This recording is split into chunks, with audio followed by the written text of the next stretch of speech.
Naranasan niyo na ba yung lutang moments? Minsan nangyayari 'to kapag madaling araw na o gising pa o kaya kapag puyat ka. Karaniwan lutang tayo kapag ganito. Pero may mga pagkakataon din na lutang tayo ng hindi inaasahan.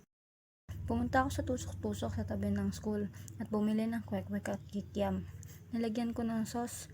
Tapos biglang sabi nung tindera, "Iha, hindi pa luto yan." Sa sobrang lutang ko, nilagyan ko ng sauce yung tusok-tusok kahit na hindi pa to luto. E di yun, wala akong choice. Kinuha sa akin ng tendera at bigay niya dun sa lutuan.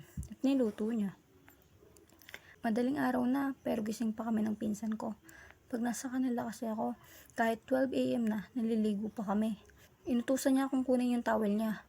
E di kinuha ko, tapos yung binigay ko sa kanya, earphones. Ayun yung pumasok sa utak ko eh. Sobrang lutang ko, towel yung pinapakuha niya, earphones yung binigay ko.